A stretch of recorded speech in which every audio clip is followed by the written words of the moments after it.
This whole thing has given us such an economic belting, Michael, that I don't think the global warming movement is going to get much traction for a long time with its demands, you know, to get rid of cheap coal-fired electricity, get rid of cheap petrol-driven cars, all that kind of stuff.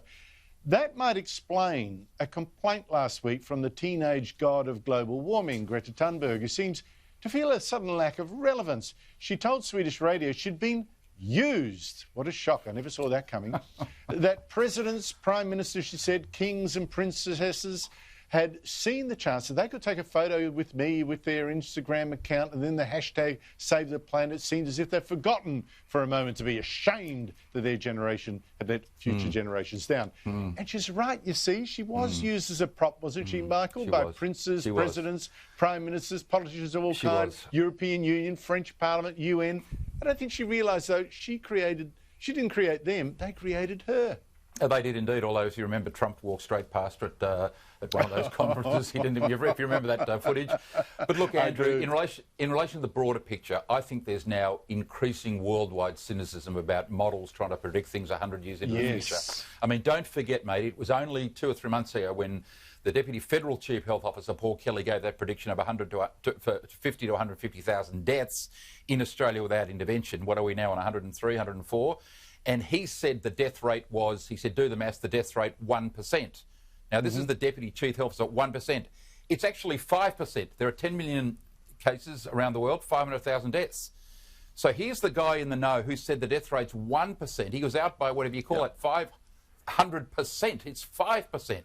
So when people think, well, you know, that was 2 months ago. When people are told, oh, these models show this, I think a lot of people now think, oh, this is just ridiculous, all of these computer models telling me what's going to happen in the future. As we know, no one can predict the weather tomorrow, the stock market, the future of all sorts of things. And to say we can predict what's going to happen in 100 years' time is laughable nonsense. And I think that the broader public are now getting this view that don't be scared about all these computer models, because people don't understand computer models, so they sort of, you know, listen to them. Now I think there's a great deal of cynicism. And by the way, Andrew, you like this, if there's anyone that should understand risk, and the problems when dealing with government and bureaucracies, it should be the Chief Health Officer in Victoria, which is this fellow Brett Sutton. He's the global warming man, because and he did a lot of good work overseas in an aid capacity. But for 18 months, he worked in some refugee clinics and centres, camps in Ethiopia, and he was there during the time that the great Dr. Tedros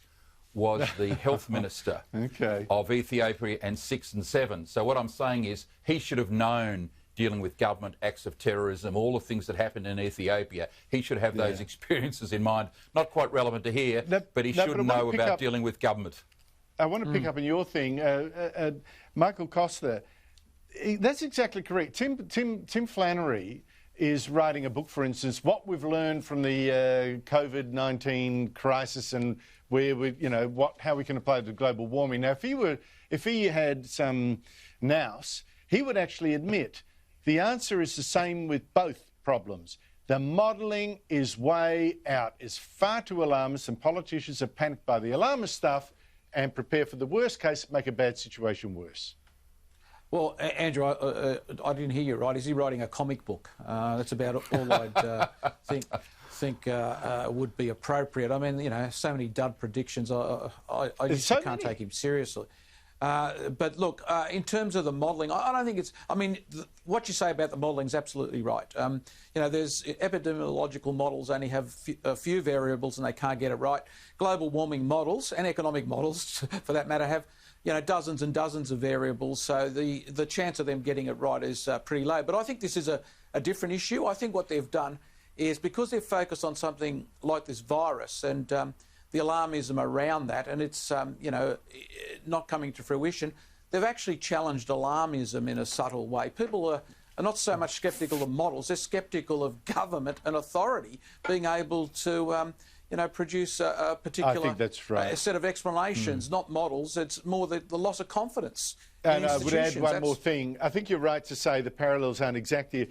One other thing too, with this particular virus, what they did was elevate it into a purely medical crisis without considering the vast economic costs as well. So they only listened to the medical advice. And of course, the doctor said, do what you have to do to get zero.